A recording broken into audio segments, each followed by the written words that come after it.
이 시간 제가 먼저 묵상한 말씀 나누도록 하겠습니다.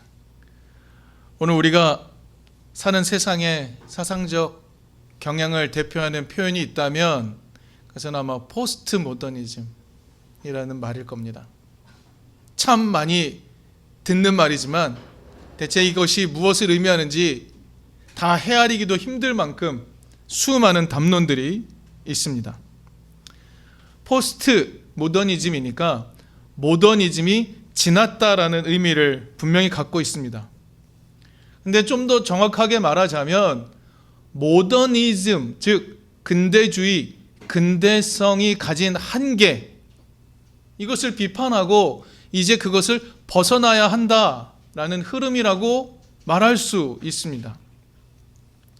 인간의 이성이 만들어 놓은 구조가 있습니다. 규칙이 있고 권위가 있고 규율이 있고 통제가 있었습니다. 이것이 잘 작동되면 세상은 행복해질 거야 라고 믿었습니다. 이러한 인간의 이성이 세상의 모든 문제를 해결할 수 있다고 믿었던 세계가 모더니즘 세계라고 할 수 있겠습니다.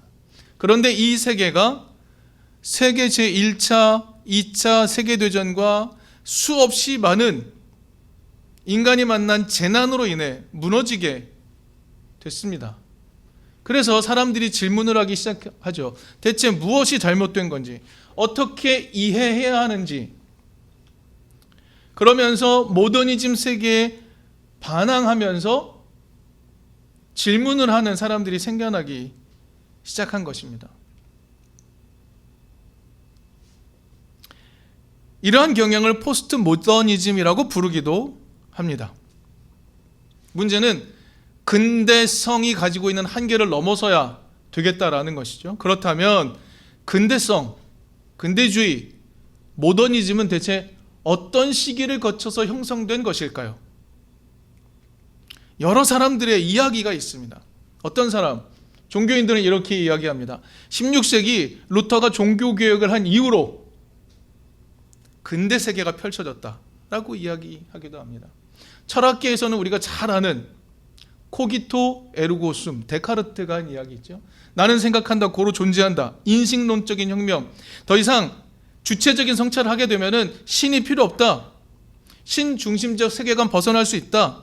우리는 인간의 이성으로 객관적 진리에 도달할 수 있다라고 믿기 시작한 것을 기점으로 이야기하는 사람들도 있습니다. 어떤 사람들이 이렇게 이야기했죠. 계몽주의, 프랑스 혁명, 이것이 근대의 시작이다 라고 말하는 사람도 있습니다. 영국에서는 산업혁명이 근대의 시작이다 라고 말하기도 합니다.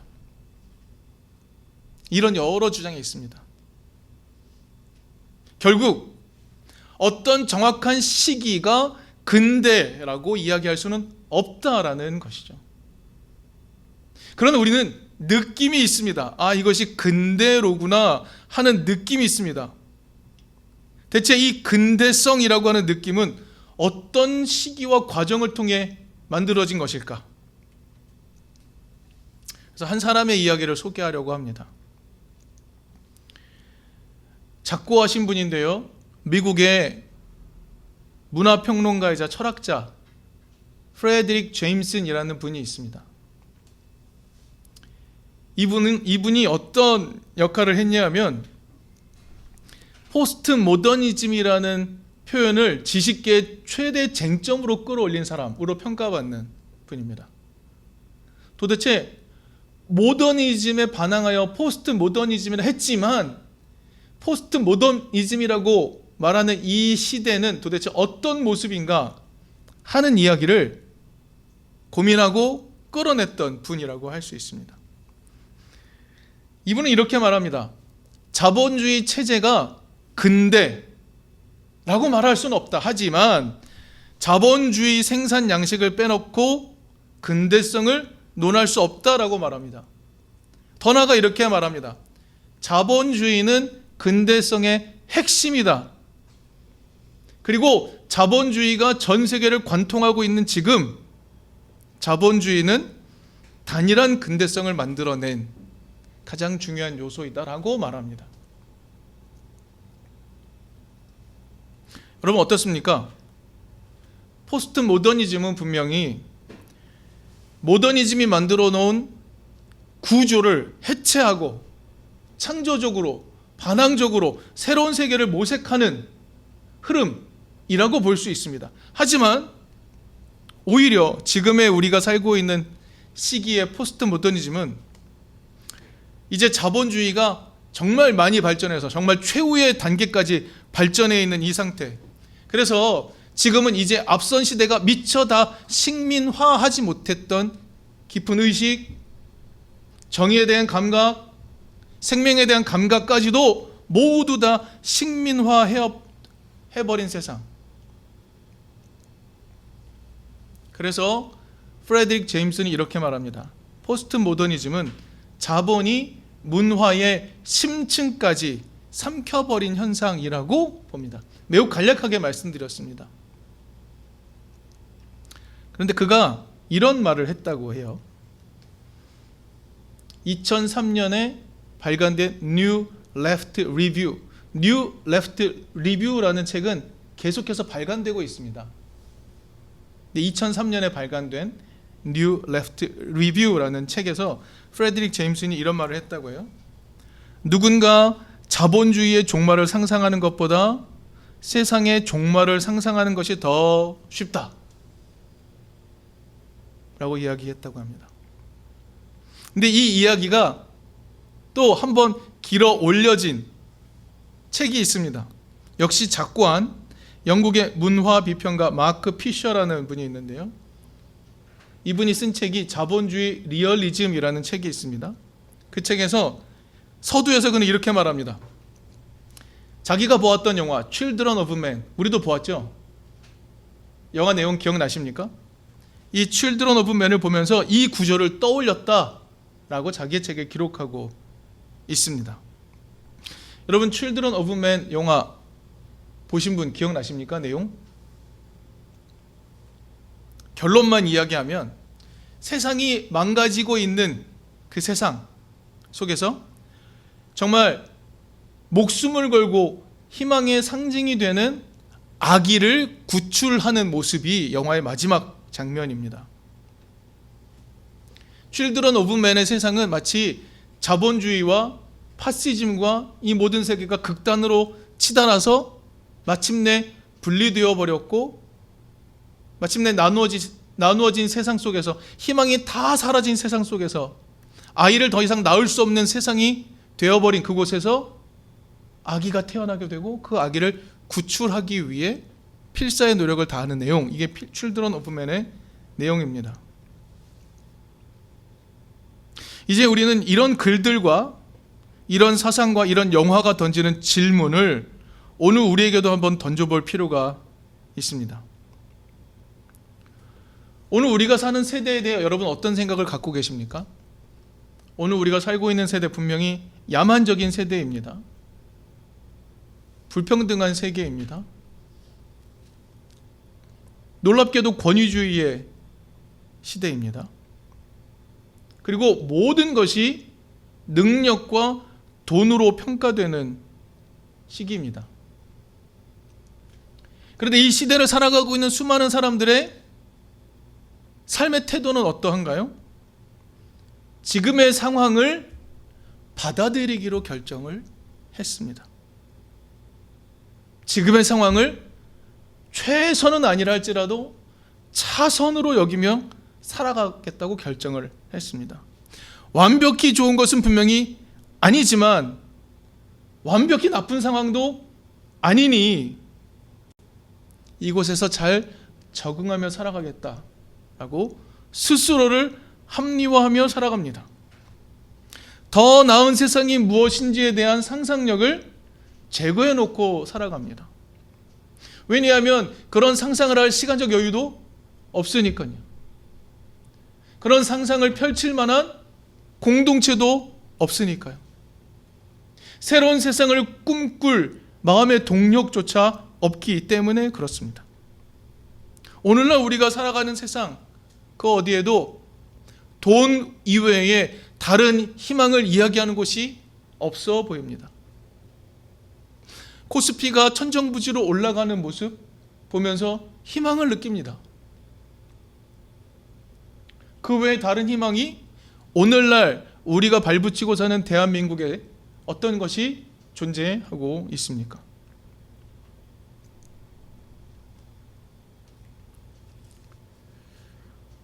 사랑하고 존경하는 이든교회 교회 여러분, 오늘 우리는 분명히 이 세상의 모든 공평과 정의가 많이 무너져 내렸다는 것을 우리는 알고 있습니다. 그래서 적절히 타협하며 살아가는 것이 지혜라고 말할 수 있습니다. 그런데 이러한 현실을 마음 아파하며 이것보다 더 나은 세상을 꿈꾸며 살아가는 사람들도 필요합니다. 그런데 그 꿈을 꾸게 하는 동력은 무엇입니까? 희망입니다. 희망. 더 나아질 수 있다는 희망. 더 정의롭고 공평해질 수 있다는 희망. 그리고 정의롭고 공평한 나라에 대해 온 세상이 갈망하고 있다라는 것을 깨닫고 그 길을 걸어가려는 희망. 그 희망이 필요합니다. 오늘 우리는 본문의 말씀을 한번 살펴보려고 합니다. 오늘 본문은 제3 이사야에 해당합니다. 어떤 사람은 제1, 제2, 제3 이사야 이런 구분 할 필요 없어 라고 말하기도 합니다. 그러나 많은 학자들이 고민하며 연구한 결과 이사야는 세 부분으로 나누어 볼 수 있다라는 결론을 내리고 있습니다. 제1 이사야 1장부터 39장의 내용, 이 내용은 분명 주전 8세기 예루살렘 왕궁을 배경으로 합니다. 왕궁의 예언자였던 이사야의 이야기, 가슴 아파하는 이야기, 그것이 이사야 1장부터 39장 제1 이사야의 내용입니다. 40장부터 55장까지 제2 이사야라고 부릅니다. 제2 이사야의 내용은 바벨론의 포로로 잡혀가 있는 유다 공동체의 상황을 전제합니다. 그리고 이렇게 말합니다. 이제 너희들의 고난이 끝났다. 돌아갈 것이다 라고 이야기하며 격려하는 내용이 제2 이사야에 담겨 있습니다. 그리고 56장부터 66장까지를 제3 이사야라고 부를 수 있습니다. 이 배경은 이렇습니다. 더 이상 바벨론이 아니라 예루살렘으로 돌아온 유대 공동체를 배경으로 하고 있습니다. 이제 새롭게 다시 나라를 세워가야 될 이스라엘 백성들을 향하여 선포되는 말씀이 56장부터 66장까지의 내용 제3 이사야라는 말입니다. 그런데 중요한 것이 있습니다. 포로에서 돌아올 때는 꿈과 기대를 안고 돌아왔죠. 예루살렘으로 돌아왔습니다. 그런데 자신의 삶의 자리가 포로로 잡혀가기 전과 별반 다르지 않은 상황이 계속해서 펼쳐지는 겁니다. 하나님께서 너희들을 회복시키겠다, 영광스러운 구원을 베풀어 주겠다 약속을 하셨음에도 불구하고 그 약속이 지켜지지 않는 것처럼 보이는 현실이 눈앞에 있는 겁니다. 약속은 있는데 이루어지지 않는 현실. 그것이 제3 이사야가 위치한 삶의 자리라고 합니다. 그렇다면 이렇게 약속된 하나님의 구원을 가로막고 있는 세력은 누구일까요? 56장부터가 제3 이사야라 했으니 56장을 살펴보면 56장 10절과 11절을 살펴보면 분명하게 그 세력들이 누구인지 예언자를 통해 말씀하고 있습니다. 누구냐면 바로 파수꾼과 지도자들입니다. 그리고 예언자는 이들을 향하여 도적들이라고 말합니다.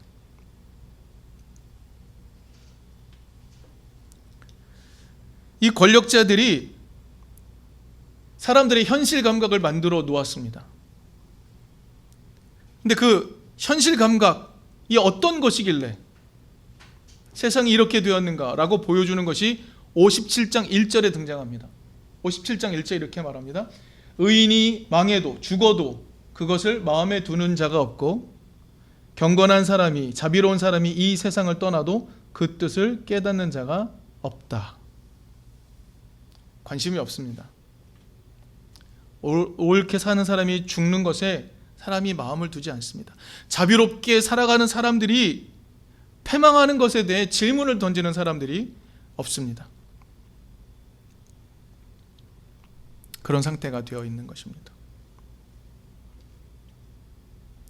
57장 3절을 보면 예언자는 권력자들과 파수꾼 지도자들을 어떻게 부르는지 나옵니다.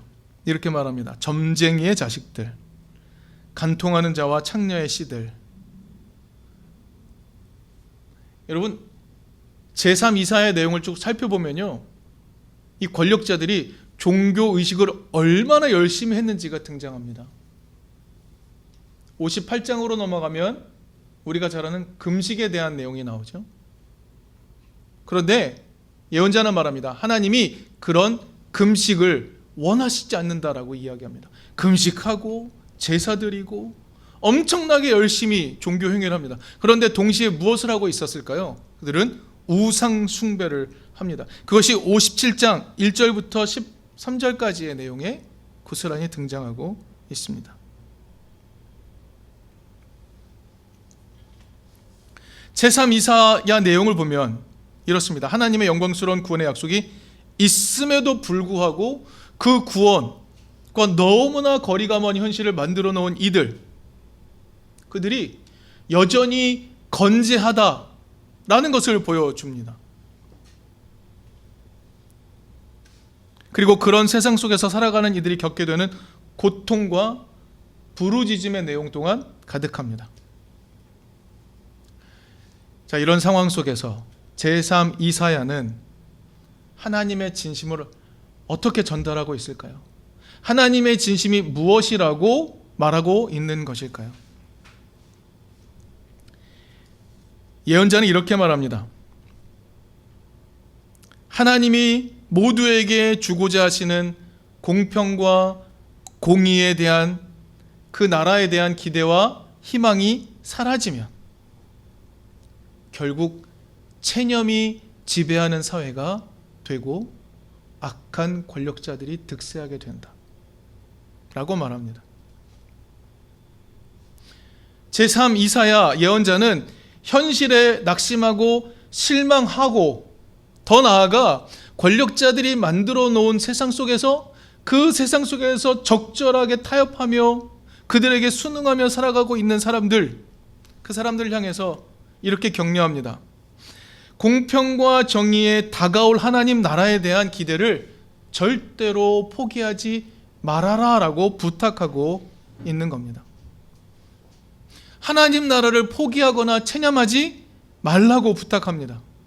현실에서 약속을 굳게 붙잡고 사는 삶을 살아가라고 요청하고 있는 것입니다.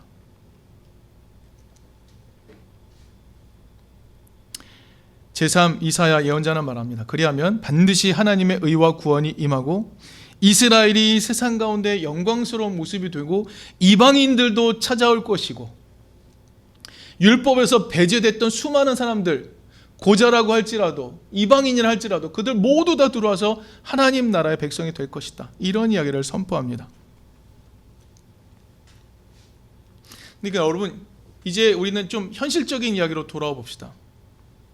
하지만 세상을 바라보면 세상은 공평과 정의가 완전히 무너진 것처럼 보입니다. 그런데 하나님 나라는 이루어질 것 같지 않아 보입니다.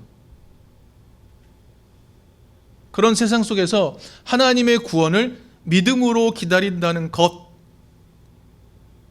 것은 어리석은 일처럼 보이지 않습니까?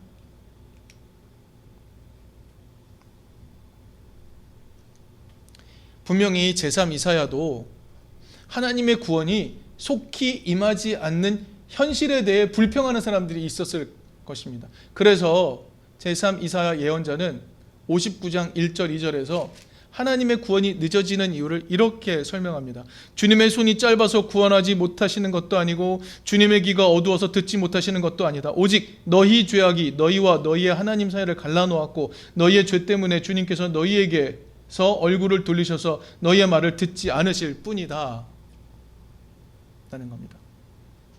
여러분, 여기서의 너희는 누구일까요? 오늘 본문을 보면 하나님께로 마음을 돌이키는 사람들이 있지 않습니까? 그런데 59장은 하나님께로 돌이키기는커녕 하나님과 반대를 향하여 나가고 있는 너희가 등장합니다. 이 너희는 누구일까요?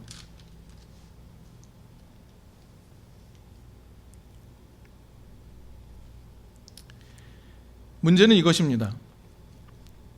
오늘날 연약한 자, 백성들이 자신의 참혹한 현실을 그저 현실로 받아들이며 살아가도록 만드는 시대의 권력자들을 하나님은 어떻게 처리하시는가? 그것에 대해 오늘 본문의 말씀은 힌트를 주고 있습니다. 오늘 본문 14절부터 19절까지의 내용 이렇습니다. 세상의 권력자들이 만들어 놓은 참혹한 현실을 살아가는 가운데 어쩔 수 없이 죄를 범하는 삶을 살게 된 사람들, 그러면서 고통의 현실 가운데 살고 있는 수많은 사람들, 그 사람들 중에 돌이키는 자들에 대한 하나님의 태도를 보여줍니다.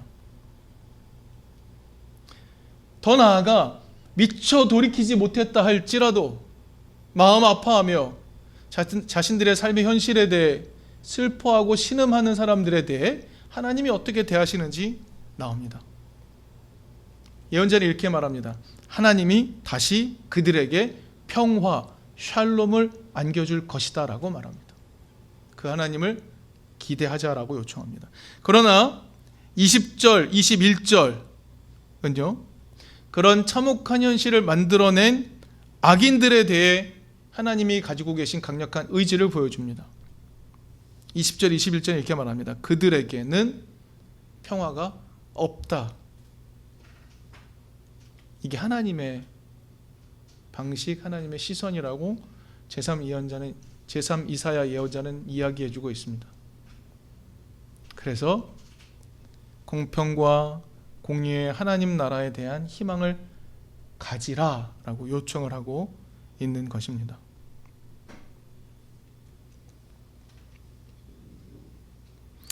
제3 이사야 예언자, 참혹한 현실을 전부라고 여기며 사는 것이 아니라 하나님 나라를 기대하며 살아가도록 요청하고 있습니다.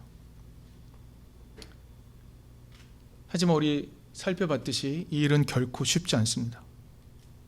언제 찾아올지 모르는 나라를 마냥 기다리는 것만큼 고통스러운 일도 없습니다. 그렇다면 이게 불가능한 것일까요? 예수는 제3 이사야의 의도를 다시 한번 일깨워줍니다. 복음서에서 예수님이 드디어 공생애를 시작하면서 자신의 사명을 선언한 대목이라고 여겨지는 누가복음 4장의 말씀이 있습니다. 우리에게 익숙한 말입니다. 누가복음 4장 18절에서 19절까지의 말씀은 이사야 61장 1절에서 2절까지의 말씀을 그대로 가져온 말씀입니다. 제3 이사야의 이야기를 그대로 가져온 말씀입니다. 예수는 이렇게 말씀하십니다. 주님의 영이 내게 내리셨다. 주님께서 내게 기름을 부으셔서 가난한 사람에게 기쁜 소식을 전하게 하셨다.